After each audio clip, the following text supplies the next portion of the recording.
dengan PRK Air Kuning sebab esok tuan-tuan dan puan akan mengundi di DUN Air Kuning itu di Tapah. Saya jangkakan macam saya cakap sebelum inilah bahawa Parti Kerajaan akan menang sebab mereka memang ada kelebihan di situ.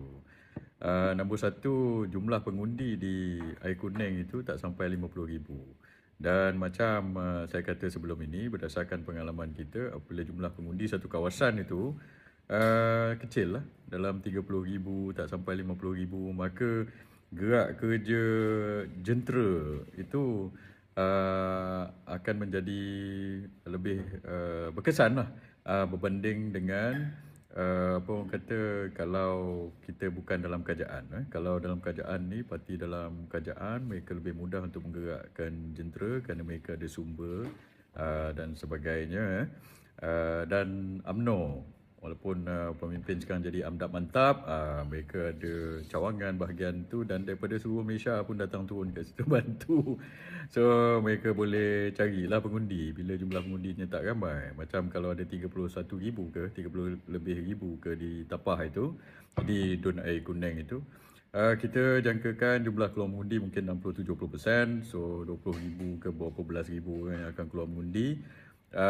So kalau 20,000 keluar mengundi, mereka cuma perlukan 10,000 je untuk menang. Untuk mereka kumpul 10,000 dengan jentera-jentera mereka, dengan ada resource dan sumber dekat situ, itu mungkin tidak menjadi masalah kepada mereka banding dengan parti pembangkang. Cuma pada orang-orang Melayu dan orang-orang UMNO original di Tapah dan Air Kuning ini, tuan-tuan dan puan-puan mungkin terfikir dulu tuan-tuan dan puan-puan secara tradisinya undi UMNO sebab UMNO lawan DAP pada ketika itu. Sekarang ini macam mana ni? UMNO dah bekerjasama dengan DAP dan melawan-lawankan Amdap Mantap. So, adakah undi tuan-tuan itu macam mana? Sama ke tidak dengan yang lepas? Sebab ia ada berbeza sikit. Secara tradisi daripada dulu, tuan-tuan undi UMNO, kita nak lawan ideologi DAP. Sekarang ni kalau tuan-tuan undi ke parti kerajaan, maksudnya tuan-tuan dan puan-puan memantapkan lagi Amdap Mantap. So, jika Amdap Mantap menang esok, maka lagi jauhlah kita daripada perpaduan proses perpaduan orang-orang Melayu sebab lebih selesa UMNO dengan Amdap Mantap, maka lebih susah untuk mereka bersatu padu dengan parti-parti Melayu yang lain tuan-tuan bila mereka dah selesa, mereka rasa mereka boleh menang dengan undi DAP terutama di Air Kuning itu. Bukan Melayu dekat situ ada lebih kurang 40% lebih jumlah pengundi Melayu ada 50% lebih. Jumlah pengundi bukan Melayu yang kebanyakannya rata-rata kita tahu mereka akan menyokong PH dan DAP. So pengundi DAP situ ramai.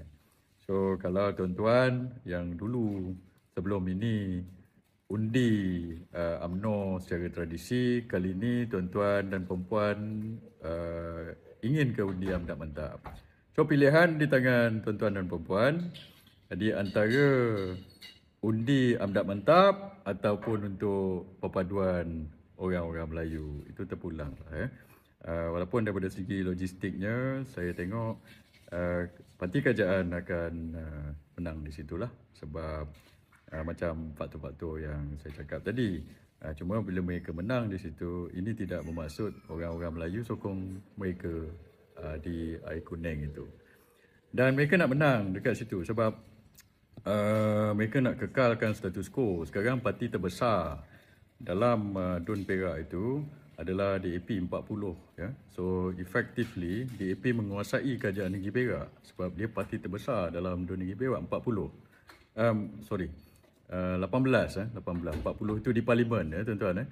Di parlimen pun mereka parti terbesar dalam kerajaan. Dia ada 40 kursi. Di DUN itu mereka ada 18 kursi. Kedua terbesar adalah PAS di DUN Perak itu 17 kursi. So sebab itu saya kata kalau tuan-tuan nak balancekan seimbangkan DUN Perak itu bagi PAS menang kali ini supaya PAS ada 18 kursi, DAP ada 18 kursi. So DAP bukanlah parti terbesar dalam DUN itu. So macam-macam boleh berlaku kalau keadaan ini diseimbangkan. Sebab itu mereka bersungguh-sungguh parti kerajaan ni, Amdab Mantap ni bersungguh-sungguh nak menang di Air Kuning itu sebab mereka tak mau ada PAS pula seimbangkan mereka di situ dengan ada 18 kursi seimbangkan DAP di situ. So terpulang kepada tuan-tuan. Bila mereka menang, sekiranya mereka menang, parti kerajaan menang esok, orang-orang Melayu, walaupun orang-orang Melayu rata-rata secara majoriti tidak mengundi mereka, so mereka akan menang dengan undi penyokong-penyokong DAP ni.